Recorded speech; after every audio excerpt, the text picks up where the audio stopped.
My hands shook as I pulled out my phone and dialed 911. 911, what's your emergency? I think someone's trying to get into the house I'm babysitting at.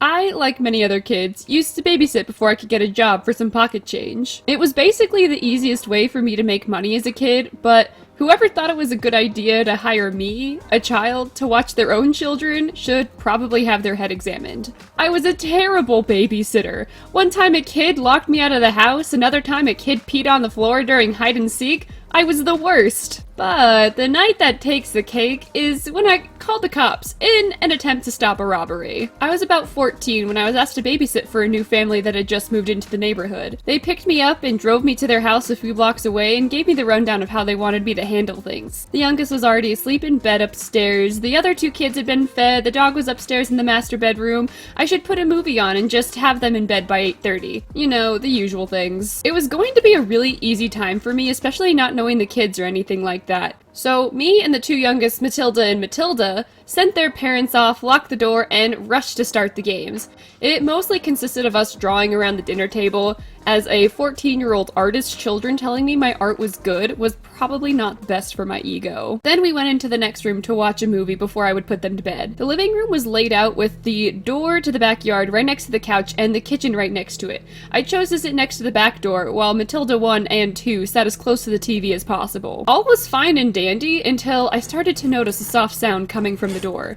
It kind of sounded like something was hanging from the doorknob on the back of the door, so I didn't worry about it too much. Then I started to notice that the sound was consistently getting louder.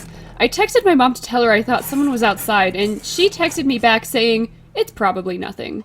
It's probably nothing? Excuse me, lady, but as I recall, you were the one teaching me that everything is an attempted kidnapping. Someone wants me to pet a puppy? Kidnapper. Someone knocking at the door? Kidnapper. Someone gives me a free orca whale stuffed animal and says it's mine? Kidnapper. Also, she made me give it to a security guard because she claimed that there was a bomb in it. She had literally been preparing me all my life for a moment like this, and she says it's probably nothing. Yeah, it's probably just nothing, I told myself. Then I heard the unmistakable sound of the doorknob turning slowly, as if to test if the door was locked. I had no idea if the door was locked or not. This was my first time in the house. What if someone was in the backyard trying to break in since the parents were gone? My heart was pounding as I watched the doorknob turn slowly again. This wasn't nothing. Someone was outside trying to get in. I didn't want to alarm the Matildas, or have them get curious and want to go investigate. So I didn't tell them about the noises I was hearing. My hands shook as I pulled out my phone and dialed 911. 911, what's your emergency? I think someone's trying to get into the house I'm babysitting at. What's the address? Yeah, the address. 3219 Mapleview Drive. Alright, we'll send a car right away. Please stay on the line. Okay, should I? It was unmistakable that someone was trying to get in now. Sufficiently freaked out, I tried to stay as calm as possible, seeing as how I was the oldest person and needed to keep Matilda and Matilda safe. The officers are at the address. You can open the door for them, miss. Police department. I rushed to the door and checked to make sure they weren't cops and opened the door for them. I think someone's trying to get in through the back door.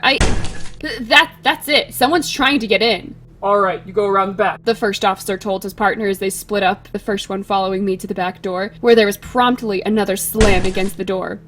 With his arm on his gun, he slowly turned the door handle. My heart was pounding as I was about to throw up from the stress. He quickly opens the door, and in runs the dog that was supposed to be upstairs. The dog? Was I glad it wasn't an intruder? Sure. Was I embarrassed? Yes, most definitely yes. And do you know what this police officer says to me? Sorry, miss. We don't arrest dogs. Sir, I'm sure you've heard the saying that there is a time and a place, and now is not the time. I remember laughing, but I know for a fact that all I wanted to do was cry. When I explained the whole thing to Matilda's parents, they were very apologetic, since they had actually forgotten to put the dog upstairs in the bedroom where they said she would be. And when I told them she was trying to get in through the door by turning the door handle, they told me, oh yeah, she does that. She does that? You didn't think it was necessary to mention, oh, I don't know, the fact that you have a dog that can turn doorknobs? And surprisingly, the parents were actually pretty happy that they called the cops, because it showed some type of initiative that I would protect their kids, but Trust me, it was more of a self-preservation type of thing. Suffice it to say, I was more than happy to get a regular burger flipping job, rather than having to watch over children.